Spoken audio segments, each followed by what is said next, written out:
Hey Fixers, I'm Dr. Jeanette Benigas, the owner of Fix SLP, a grassroots advocacy firm here to challenge the status quo in speech-language pathology by driving real change from insurance regulations to removing barriers that prevent full autonomy like the CCC. This podcast is your space to learn, engage, and take action in the field of speech-language pathology.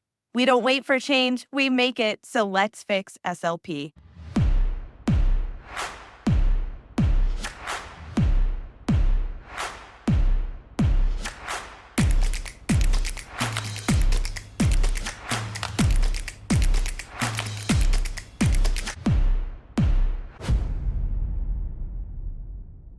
This is an add-on for anybody listening. We felt like our team, we as in our team, felt like we needed to go one more week with the continuing education because some of you get it and that's awesome, but there are still a lot of people who still don't quite understand. There's a lot of questions. What do I need? What don't I need? And so when we added a week, I immediately asked Brooke and she immediately said yes. So here she is. Brooke, why don't you tell us about yourself? Hello. Thank you for having me, first of all. I'm super excited to be here. I'm a clinician, and I also have my own continuing education business called the Modern Med SLP, and that's actually going to be branching out very, very soon to another platform called Breathe Hab. So all of my respiratory muscle training stuff is going to be heading over to Breathe Hab, and all of my SLP stuff is going to be staying at the Modern Med SLP. So I have a lot of experience from being an ASHA CE provider for the last, I guess my 5-year review is coming up. So I guess it's been 3 or 4 years. I feel like my review came up really, really quickly. So I am an ASHA CE provider, but I have never earned an ASHA CEU in my life. That's my fun fact today. So I still have to fill out the compliance. I just did it the other day. Acknowledgement. I think they call it a form, but I swear it's just like a little box you tick saying, yeah, I completed my professional development hours. And that's what I've always done. People have talked about the ASHA CE registry like bill that you get in the mail. And I remember when I took my first continuing education course outside of my clinical fellowship, and I had to tick the box, yes, send my information to ASHA CE because I thought you had to. And then I got that bill in the mail and I was like, oh God, wait, I owe ASHA money? And I think of that really every time I teach a class and every time I take a class. Did you pay the money? I didn't, because I've never earned an ASHA CEU in my life. I don't know. This was many, many years ago now. So I don't know what in me made me realize I didn't have to pay it. I don't know if I found fine print, because I'm definitely a fine print reader. So maybe I found that. I'm not sure. So it's interesting you brought this up because we did no pre-planning, but the week that this airs, so probably the day after we post your podcast, we are going to have a post about this. Oh, so it's coming. If you're listening now, it's coming. Or if you're listening late, go look for it. Early on in this movement, we heard from a lot of people who received those letters. Mm-hmm. And at the time, and still, they look like a bill. They're very, very deceptive. It looks like a bill that you have to pay. So early on in this movement, we were calling that out. And now there is a companion letter that comes with it. So we will be posting that companion letter so everyone can see it. But I like to think that that's a result of our movement, because that companion letter was not happening before we started calling out the shady business that was happening with these invoices, because the amount of people we were hearing from that said, hey, I got this bill from ASHA and I paid it. Did I not have to pay it? So many people pay those things. And it's just a reporting error. Either you checked a box or because you thought you had to, or someone reported it when they didn't have to because they didn't know the difference. And it's just a way for them to try to continue to make more money. Yeah. Yeah, it's interesting because the guidelines that you are required to follow as an ASHA CE approved provider, they're changing a little bit for 2025. So I think there's some new compliance things that are coming due. I want to say it's July 1st, 2025, but don't quote me on that. But one of the things is where already you're supposed to be giving people the opportunity to opt in or out of ASHA CE reporting. But they're adding something where if people opt into ASHA CE reporting, you should also have a disclosure that says, by checking this box or by saying that you want ASHA CE reporting, you are giving permission for your information to be shared with ASHA. So there is a little bit more transparency there as well, I guess, but I don't I don't know that that is the time or the place for people to really be trying to learn, oh, should I or shouldn't I have my information submitted to ASHA? And what does that mean, right? I would hope that there would be more direct communication from ASHA about this. There's information on the website that, of course, you have to dig for. I've shared it with people many, many times, but I wish there'd be more transparency sort of upfront. Mm-hmm. So maybe Fix SLP could create those resources. And I keep promising resources because I know we're getting a better website in the new year that's coming. Yeah. So that's something I can add to the list, because something that I would like to provide to CE providers or PDH providers, especially those who are not ASHA approved providers, I'd like to have a resource for them that they can pass out, post on their website, pass out in their courses, pass out or post when they're asking people, like someone like you, do you want to report? Do you not want to report? Having just a very clear handout where all the information is so people know. That's a goal of mine to especially really support PDH providers who aren't ASHA approved to help them do that, I guess, marketing or education and really one less thing they have to think about. Yeah. And I have a resource like that. I haven't looked at it for a long time, but it's called like ASHA CEU alternatives. Because even my own husband, who's an SLP and whose wife is an ASHA CE provider, for a very long time said, no, I need ASHA CEUs. And I said, you don't. And there's all of this confusion that I know you've talked about with other people on the pod, but there's just all of this confusion about CEU versus ASHA CEU versus PDH. Even people who are very, very close to it get confused. And that's obviously very problematic. But if you don't have my resource, I'd be happy to send it your way. We don't have to recreate the wheel. We'll take your resource. And just a resource shout out, Brooke is actually the one who wrote the employer education template that we have available on our website. So that has been hugely popular and useful for getting people to remove the CCC requirement from job descriptions. So if this is the first podcast you're hearing, continuing education unit is a globally accepted term for professional development. And a unit just means it's not measured in an hour, it's measured in like 0.1. So if you take 1 hour of professional development, that is a 0.1 unit. So that is 0.1 CEUs. And almost all professions have that, and it's called continuing education. But we have to overcomplicate it because we have continuing education, which anybody can do, but then we have ASHA approved continuing education, which means they went through the long, crazy process of getting that, which you can listen to two of our last podcasts to listen to that story. We won't repeat it. But then people start to get confused. So what we tend to say in our field, if you are not an ASHA approved provider, while saying CEU is still acceptable, a lot of people tend to lean towards the term PDH just to keep it very clean. So the consumer, you all as the clinicians, don't get confused. And PDH stands for Professional Development Hour. And just to drive it home, we've been saying it now this is our third week. ASHA, to repurchase the CCC every year, does not require ASHA approved CEUs.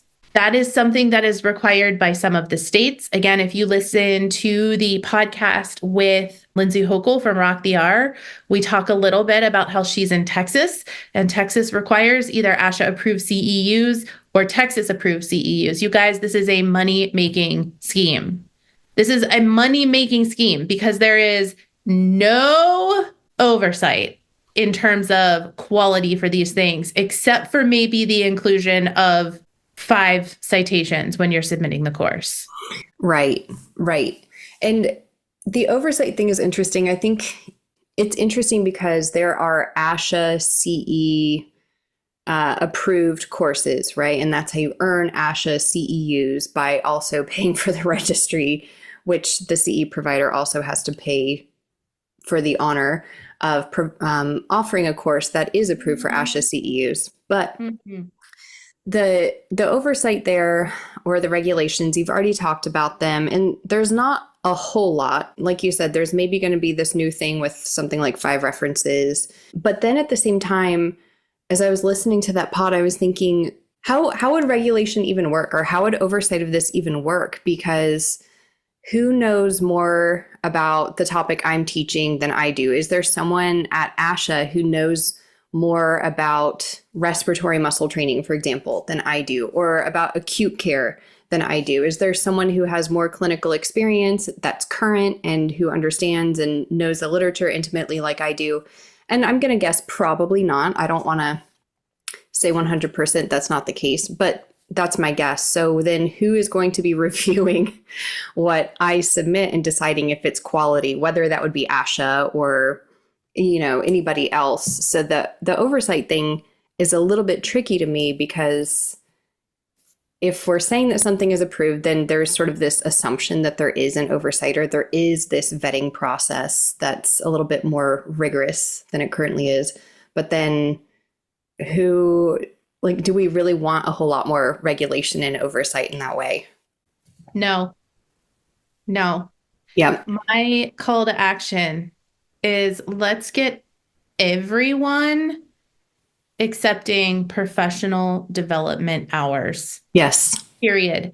Yes. Just like ASHA does for the CCC repurchase. See, they can't require you to take ASHA CEUs. That's a conflict of interest. It's an FTC violation. There's so many things there. So what did they do? They dug into their states. They got, not their states, our states. They got their claws into our states when they were developing the state license and then developing continuing education stuff.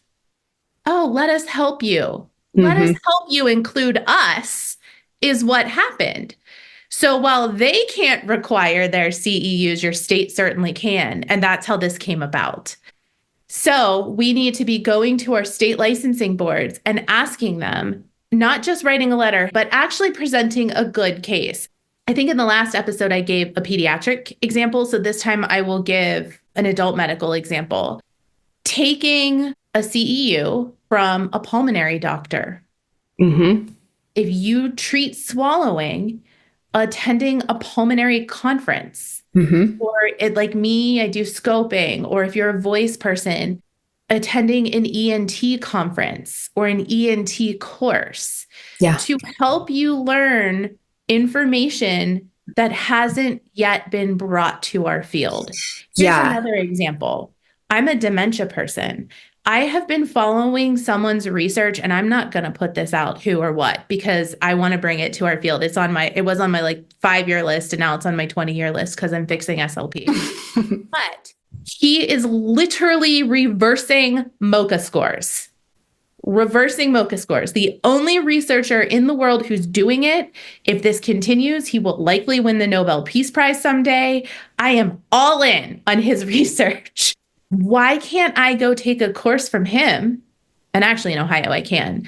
But why can't someone in Texas treating dementia go take a course from him to learn more about this? I'll tell you what, as someone who teaches CEUs all over the place, or PDHs or whatever I'm teaching, all over the place on spaced retrieval and dementia, I'm going to sit here right now and tell you, you go take a course from him. It is going to be way more quality than something I'm offering you. Don't listen to my stuff. Go listen to him. I've never taken one of your courses, but I'm sure you're underselling yourself. But I know exactly what you're saying. And I went to a really great conference at Johns Hopkins. It was the Early Mobility Conference. I'm trying to remember the exact name of it, but it's a great one for any acute care ICU listeners out there. And that wasn't approved for ASHA CEUs because apparently it's a much more difficult and expensive process compared to, I think it's APTA, AOTA. I don't remember who could earn CEUs for their discipline. I went anyway, and fortunately in North Carolina, I can earn PDH and have that count toward my license. But it really does burn me up that there are people in certain states who don't have that choice. They don't have that option. And that's part of the reason that I'm a CE provider, as well as it being a business choice like Meredith Harold was talking about the other day. But if people stopped being ASHA CE providers and the states continue to provide or to require ASHA CEUs for licensure renewal, that's a huge problem of access. And that's going to affect quality of care for the people that we serve. And it also makes it where it's like we're saying with this researcher you're talking about, and with this big interdisciplinary conference that I went to, we are narrowing the field. We're narrowing the voices that people can learn from. And in my opinion, we need to be learning from multiple voices. Yes. That is only going to make things better for our field and for our patients and clients and kids. Yes. And that's the fight. It's not a letter to the state board saying change this. It is writing a comprehensive letter to the state board that lays all of this out and says this is an access, this is creating an access to quality care issue for the consumers in our state. Right. Where we can't continue inbreeding the same information over and over and over again, because we know this is a problem. We don't have enough researchers in our field to research every single thing that we treat across the scope. We need to be borrowing and using information from other resources or other well-known researchers to make our practice better so we can serve the people in our states better. And if we are being limited by state-approved or ASHA-approved CEUs only, we are limiting the knowledge, because I said this before, we only have so much time and we only have so much money. And so if you're limited in one of those states, you're going to choose the thing that's approved. You're not going to spend your time. You're not going to pay $600 to go to a conference that you can't even count. Right? Yep. So Fix SLP, there's a method to my madness in everything that we're doing. And so we recognize that we can't tell people or encourage people or ask. We can't, first of all, we can't tell people to do anything, but we can't encourage that people who are like you, people who are providing ASHA CEUs, it's not really wise at this point to say, maybe consider not doing it anymore. Number one, because there are still so many people to educate on this topic who don't know the difference, that you would lose business. Yep. But number two, in the states like Texas, like you named, they don't have any other option. Right. And so it's one foot in front of the other, in front of the other, in front of the other. And it's the same thing, which we'll be talking about when we circle back to education and teaching issues with students. You have to first hit the smallest problem, or the biggest problem, however you look at it. But the first problem we have to fix is changing the regulations in these states surrounding CEUs. That's thing number one. Until every state, or almost every state, like if there's a state who just refuses, okay, now your clinicians are going to lose out. But then those clinicians need to get even madder and louder. So until every state, or almost every state, is allowing everyone to have PDH, we can't move on to the next step, which would be stop paying ASHA, right? Right. Do one thing and then the next thing. And so if the ultimate goal is autonomy, full choice for ourselves, we have to take baby steps. And this is going to take a long time. I think we've made, if you looked at our Cheers to 1 Year post or whatever, we've made some moves this year. But it's going to take a lot of years with a lot of moves to really see this thing through. And so that's one of the things that's on the list is start with these states. Yeah. And I think for individuals, it can even start in smaller and more bite-sized, more palatable areas, but there are things that people still cling on to. This is for people who have a choice, is just not paying for the ASHA CE registry. And again, I'm not telling anyone what to do or what not to do, but if you have the choice and you don't want to pay for it, then don't pay for it, right? But then there's also this interesting stranglehold that I see with the ACE award, where I'll see people posting pictures of their ACE awards on social media. And it's funny because we're such a field of high achievers, generally speaking, that for some people, and I'm not saying it's not an accomplishment, but like, gosh, to me, it's just kind of this funny thing. Like, wow, there's a piece of paper that shows that you took the CEUs, the ASHA CEUs. 70 hours. Most people are paying for that, for double what you needed. Plus the certificate, right? Don't you have to pay for the certificate? I think you can now print it, but if you want the nice one, you've paid for that. Plus you've paid for the tracker. Yeah. And possibly paid for having your ASHA CE or having your participation in a course reported to ASHA CE, right? Like some businesses charge a little bit more, kind of like a service fee or something, because it is extra labor to go through every month and submit people's participation to ASHA CE. So there's a whole lot of financial stuff going on there too, but I don't know, maybe some people's employers cover that or reimburse it.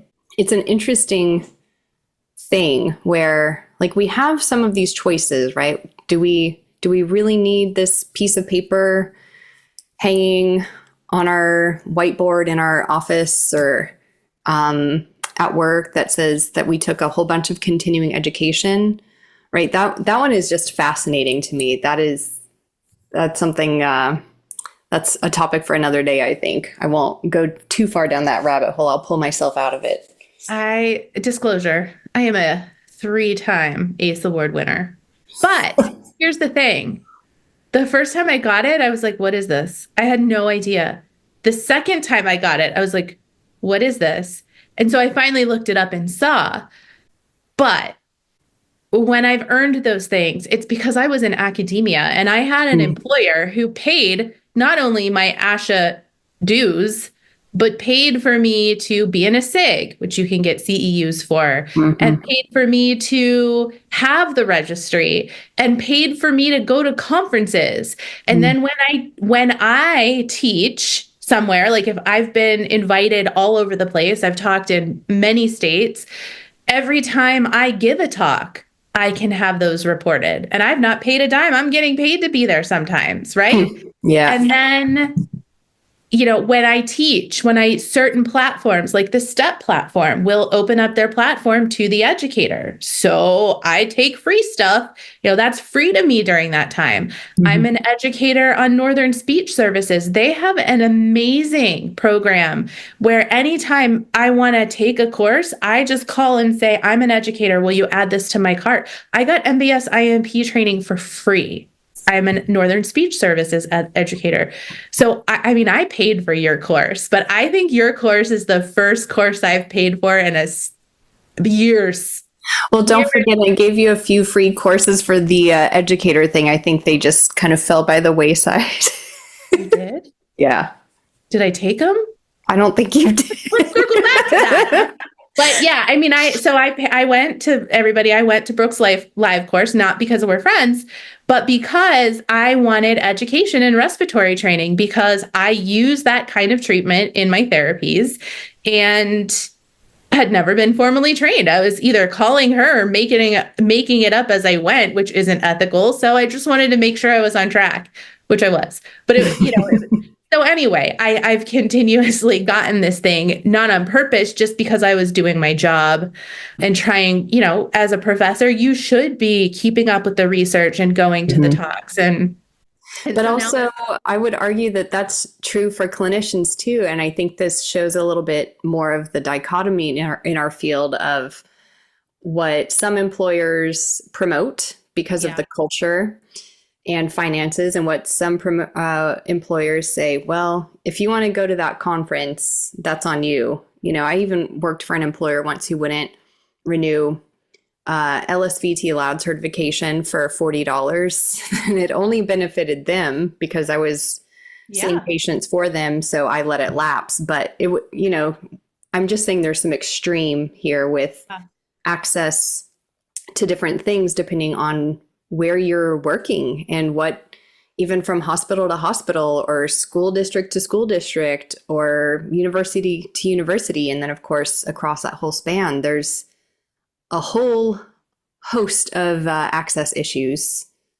Another, I don't know where I learned this either, but it was something I negotiated from the beginning in my very first job. We must have had a professor who told us to do this. Some companies make you use vacation days to go to CEUs. Yes. So my very first job, I negotiated CEU days that would not cut into my pot of PTO. Well, now negotiation, this is a whole other thing. And this is probably great for Meredith Harold to listen to with informed jobs coming out. But a lot of times you can't negotiate anymore. At least in healthcare, this is the PRN rate, whether you graduated yesterday or you've been working in that setting for 20 years and you're an expert. This is the PRN rate. This is the base salary rate, no matter how much experience you have. And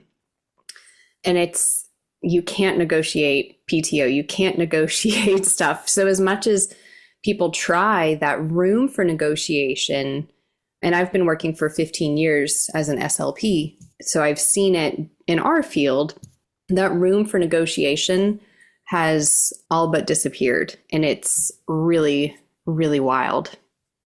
If you're working for a hospital or a clinic that's owned by a private equity firm, the likelihood that you'll be able to negotiate that stuff is really low. But still ask. Absolutely. Right? Still try, but yeah. Because advocating for what we're worth is really important. Really important. Absolutely. So I want to hear your story. Have you offered CEUs, ASHA approved CEUs from the beginning?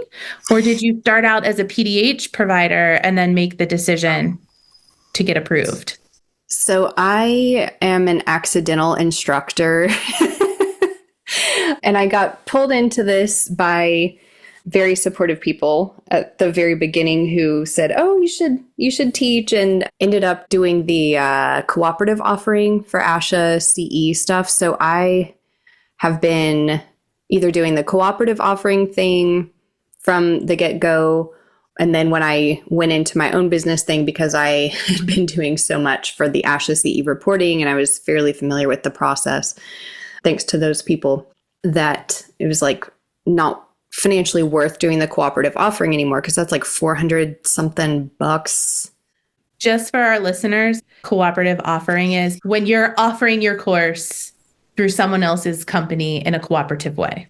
Yes, you are offering your course with an ASHA CE provider, right? So rather than you having to go through the provider approval process, which I know was outlined by, I think, Lindsay and Meredith, rather than go through that whole thing and pay all of that money, if you want to offer a course just once, for example, or just a couple of times, financially, it might make more sense. And time-wise, it might make more sense to go through this cooperative offering thing versus becoming an ASHA CE provider yourself. So that's where I got my start. And then because I started to offer more courses, because again, accidental educator here, and then it became a little less accidental, the more people asked me to come and teach, and the more money I was paying, because these cooperative offerings are very expensive.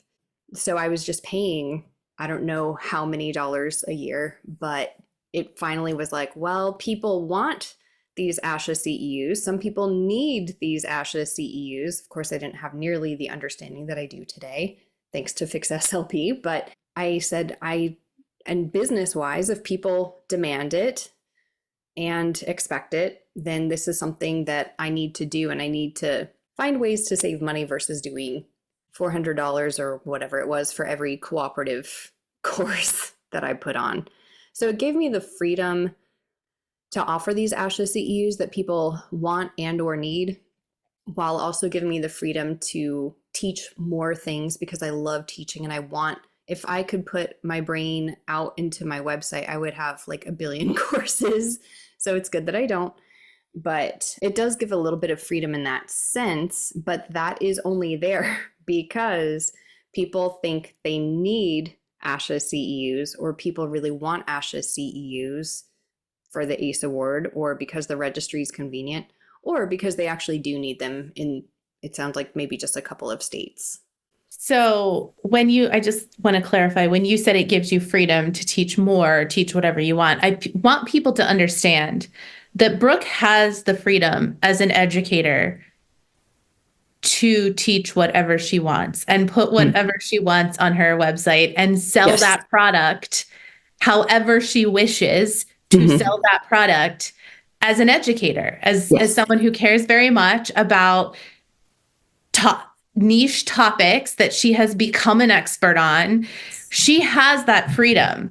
What she means is now she has the freedom to do it without paying as much money. So what it means is, just to clarify and say it again, instead of using the cooperative, which is upwards of $400 every single time you teach, by becoming an ASHA approved CEU provider, you pay the registration fee, the upfront fee, the 5-year fee. If you haven't seen those fees, we have a post about it.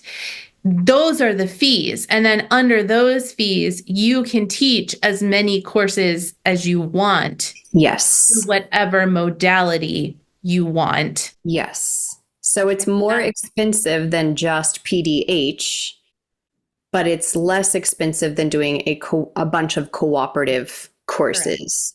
The cheaper option, becoming an ASHA CEU provider, is the cheaper option than using the cooperative. That is by design, because ASHA wants people to be approved providers to keep their machine running. Right. So then that way, if I'm an ASHA CE provider, all of my courses show up in the CE find. So they'll show up there if people go looking for CE courses. So ASHA's website is probably, I'm going to guess, one of the first places many people look if they want a course that is approved for ASHA CEUs, right? Because that you can choose to not have your course included in ASHA CE find. Of course, I always do because it's advertising. And if people are looking for it, I want them to find it. I did not even know that this thing existed until Meredith was on my episode 2 weeks ago and she was talking about it. Had no clue. I have never looked at CE Find to get my high quality CEUs. I haven't either, but I know that there are people who do. But anyway, it's this interesting machine where ASHA can say, look at all of these ASHA CEU opportunities we provide, right? Because ASHA CE Find, I don't know how many, it's like thousands, I'm sure, because it's kind of the 5-year lookout too. Like I have my course registered for the whole 5-year life that it's approved for. So they've got that. And then they, of course, get paid $900 and it just went up to what, $975? I just paid it like 2 weeks ago and I am still recovering. $975 for being an ASHA CE provider for next year. And then it's going up to $1,125. So it's going up 25%. $75. When we were looking at that cost to make the carousel that we posted, ASHA did not have 2027 on the chart that they published. In the text, it said what was going to happen. And so when we were making the tile, I said to Elizabeth, our content coordinator, oh, we need to include 2027 in this screenshot. And she said, it's not on there. And I said, well, where did you get this information then? And she's like, I think the website. So we went back and looked, and that is where the information came from. So we just put a little disclaimer, like ASHA doesn't have this. But yeah, it was $75 a year between now and then. So I think it ended up at like what, $1,425? 1125. Yeah. So that's the lowest end, right? That like depends on all of your compliance and all of that kind of thing. So for me, for the last however many years I've been a CE provider, it's been 900. This next year it's 975. Then it's going up and up again until it hits 1125. So it's going up 25% for me as a tiny one clinician business owner who is trying to serve all of the people, but who is also looking at this and saying, how on earth is a little person like me with low volumes compared to these really, really big companies how am I going to afford to continue to offer ASHA CEUs? I want to continue to offer them if that's what people need. Like if I can get my education to more people, that's really important, right? Being able to improve patient outcomes. If the only way is to do it through ASHA CE, that's just how it's going to be for now. Maybe that'll change in the future. But then how can I afford to not be an ASHA CE provider? Because again, there's so many huge businesses that are very successful and have a lot of people involved. And as somebody who's like a little CEU boutique, sort of, I'm competing with the Amazons who can afford this fee. It's really wild that it's not based on volume. So I talked to someone through one of our platforms who said they reached out to ASHA about that exact problem. And the response from ASHA was the reason they do that is to encourage you to put out more courses, which is ridiculous because these small business providers are also working clinically, and you probably want your provider working clinically, just like you would love to have a professor who's still practicing, who has stories to bring to the classroom, and who has engaged in troubleshooting the issues that arise in real life situations. Those are the kinds of educators, in my opinion, who teach best, because they can say, look, here's an example. This happened to me today. And and so why it's basically ASHA saying like overtax yourself even more, because putting a course together is a lot of work. Yes. And then I was so naive hosting my own first fees course with Dr. Tim Stockdale. Like, oh, we'll just show up. We'll no. Oh my gosh, the work that's involved. The work. I know. So for someone like you who's doing it yourself, who isn't contributing to a big company like MedBridge or Northern Speech Services, like I have, in that case, you really do just prepare and show up.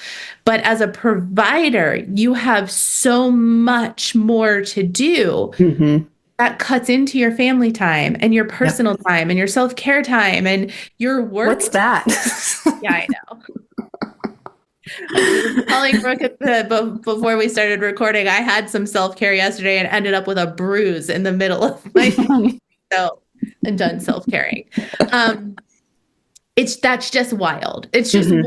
Oh, we keep those fees high so people will offer more courses. And so let me ask you, Brooke, because we do have to wrap up shortly. You had a hard out. As a provider then, Brooke, what I want to know is, we've already posted this. ASHA is saying now that with all of these increased processing fees and fees that they're now charging, that you cannot pass those along to the learner.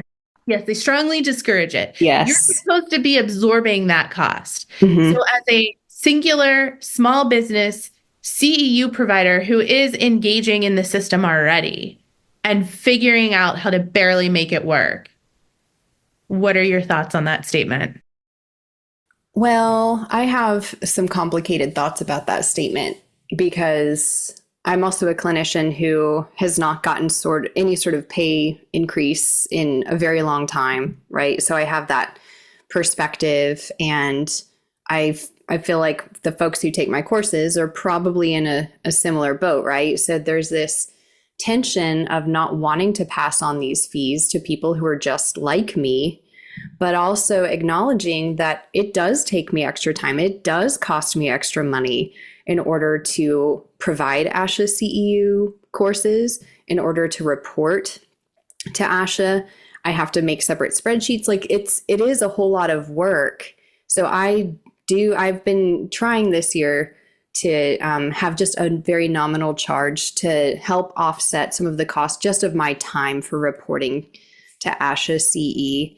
And another perspective I have about a statement like that is it appropriate for a company to tell another company how to run their business? And, I I have feelings about that as well that I won't get into because we have time limits. But should ASHA, for example, in this case, be telling me how to run my business? That's continuing education. And my perspective of a statement like that is, oh, this is going to make it look like ASHA CEUs are even more expensive. And that's going to look like it's an ASHA problem and not a business owner decision, right? So it just feels like optics to me, big picture. You know what 3 words come to mind as you said that when you said, should a business be telling another business? You know what just popped into my head? Big Daddy ASHA. This is that. I went hard with that at the beginning of this movement. Big Daddy ASHA. I mean, this is a Big Daddy ASHA scenario right here. Yeah. And it feels also maybe like a conflict of interest where if, let's just say I am charging somebody, I'm just going to say $5 to report their participation to ASHA. Again, just to kind of help offset some of my labor costs every month. But ASHA's own learning platform, I imagine, tracks your participation and doesn't charge you extra to report your participation within their own platform to their ASHA CE registry. But you would still have to, of course, pay for the ASHA CE registry if you wanted to earn ASHA CEUs. It is multi-level marketing at its finest. It didn't occur to me to look something up until the other day. I just want to plug this in there. The level of bureaucracy and one hand, the right hand not knowing what the left hand is doing. I'm going to say this now, so the minute they hear this, they're going to go fix this. But I looked myself up on the Learning Pass because I have a very old course on that Learning Pass until I wised up and realized that ASHA was robbing me blind. They paid me very little money for what I did, and this was just under 5 years ago, I think. And they're still selling the Learning Pass and providing my course and making money off of me. I'm still on there. So I just thought when somebody said something to me about, well, will ASHA track me down? And I was like, there's no way. They don't know. One department doesn't know what the other department's doing. Let me prove this to you, because I was quite certain my course would still be there. And I looked it up and it was. I said, see, don't you think by now ASHA would have taken me off their platform? Well, if they do now, you'll know that they're listening to your podcast, I guess. So, yeah. Yeah, it's just a money-making scheme.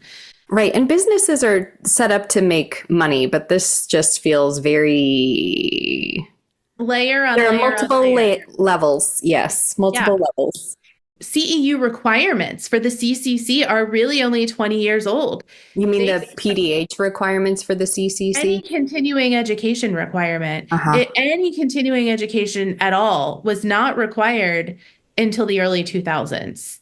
I want to say 2003, 4, but 2005 is what's standing out in my head. So I will look it up. Someone pointed this out to us very early on in the movement, and there was an article in the Leader about it that I was able to find to get the exact implementation date. I want to know if state licensing boards had CE requirements or PDH requirements before ASHA did then. We'll look it up. Mm-hmm. We do like to give solutions. So let's wrap up with that, because this podcast is going to wrap up the CEU week. We probably won't add another week. We've introduced a free CE tracker through Speech Therapy PD. It's open to everyone. Everyone has access. You do have to set up an account, but it is a free account. You do have to upload the certificates that you receive when you're done with a PDH course. and that takes a few extra minutes. We recognize that, but without extra fees, you're going to have to do that work. Just do it as soon as you receive it. And what I love is it saves the certificate, the image of the certificate for you, which the ASHA CEU tracker does not do that. So when you print your transcript from speech therapy PD, you can print it with or without the little certificate thumbnail, because some states require that, I guess. So that is free. That is a solution to a problem that we identified. They already had it for their subscribers, but we communicated that to them, and they made it happen, which is amazing. Awesome. Yes. So this isn't paid. It's not sponsored. It truly is like, this was, I don't want to say it was a partnership or collaboration, because we didn't do anything other than say, hey, our clinicians need something free. So that is one way that you can start saving money. If you would like, and this is a joke, but if you would like a Fix ACE award, if you reach send me a letter, and I'll whip you up a little certificate on Canva, and I'll send it to you for free. Okay. So, is that for people who listen to a certain number of podcast episodes? No, but you do have to have a 5-star rating and review. I will do that. So that's one way to save money and not put money into the machine, is if you have to have ASHA CEU, ASHA approved CEUs, just don't pay for the tracker. Just use the tracker with speech therapy PD. So that's one way. I just track my own PDH. I have a folder in my Google Drive that's just for all of my PDH. And then within that folder, I have folders for my, what do you call them? Renewal years? Is that right? The renewal cycle. So every certificate I just toss in there for the appropriate renewal cycle. And then if I get audited, then I've got it to show. I don't keep a spreadsheet. I am not an organized SLP. I am so not that person. But I can at least take a picture or a screenshot or save the PDF of my certificate and put it right in that folder so it doesn't get lost. And that's FREE. That feels like a lot to me. Because what if the computer crashes? It's on the cloud. What? No. Okay. You don't understand. Both of my computers, until I just got this new one in front of me, wouldn't communicate with the cloud anymore. Okay. But now you have a new computer that does. No, I'm going to use speech therapy PD. Didn't you have a phone that communicates with the cloud? I just live in Google Drive. That is, I don't know. All right. So go set up your own tracker or set up your own system. You can save money that way. Support these PDH providers. Support them. Take their courses. I'm not saying don't take courses from big providers either, because shoot, some of us do a lot of work to be on those platforms. But when you can, and if you can, start taking courses from people who aren't offering ASHA CEUs. Yeah. They need your business too. Yeah. And look for people outside of the field if it's relevant to what you do. Don't let the lack of an ASHA CEU emblem scare you, because there's really high quality stuff with and without that emblem. Yep. And then you can join your state team to help undo these regulations related to CEU requirements in states where it's required. So you need to email team@fixslp.com. We have 10 teams launched. We're looking for strong leaders to help launch teams in other states, because we can't do all of it. And one of the things we're taking on with these teams are these CEU requirements. So again, baby steps, one state at a time, one regulation at a time. The slow undoing of ASHA's intertwined web, where it's like everywhere you look. It's just there. Slow and methodical. We're doing the thing. Yep. What did they say about eating an elephant? One bite at a time. Yep. All right, everybody. I'd love to tell you what's coming next week, but I think we're going to change it. So I'll just say, we'll see you next week. And thanks for fixing it. Bye, everybody.